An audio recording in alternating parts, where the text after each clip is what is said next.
తల్లిదండ్రులు చనిపోయిన తరువాత వాళ్ళకు సంబంధించినటువంటి లిఖితపూర్వకమైనటువంటివి కానీ లేదు స్థిరాచర ఆస్తులు కానీ ఏమైనా ఉన్నట్లయితే ఫ్యామిలీ మెంబర్స్ అందరికీ సమానంగా ఓపెన్గా ఉన్న విషయము చెప్పాలి. వాళ్ళకు సంబంధించినటువంటి రాతపూరితమైనటువంటి సాక్ష్యాలను కానీ లేదు విల్స్ కానీ ఇలాంటివి దాచొద్దండి. అది చాలా తప్పు. ఒక కుటుంబానికి సంబంధించి కుటుంబ వ్యవస్థ, మానవుడు సంఘజీవి, సంఘం అనేది కుటుంబ వ్యవస్థ నుంచి ఏర్పడుతుంది.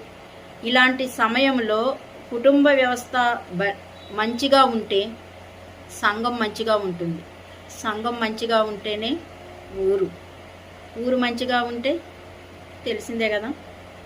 కాబట్టి ఏ కుటుంబంలోనైనా సరే తల్లిదండ్రులు చనిపోయిన తరువాత వారికి సంబంధించినటువంటి లిఖితపూర్వకమైనటువంటివి కానీ మోబుల్ ప్రాపర్టీ కానీ ఇమ్మోబుల్ ప్రాపర్టీ కానీ ఏవైనా సరే కుటుంబ సభ్యులు ఎంతమంది అయితే ఉంటారో వారందరికీ కూర్చోబెట్టి ఓపెన్గా ఇవి అని చెప్పాలి. అలా చేసినట్లయితే సివిల్ కేసెస్లో చాలా వరకు కూడా కోర్టుకు రాకుండానే తగిన పరిష్కారం అనేది ఈజీగా తెలుస్తుంది. Thank you.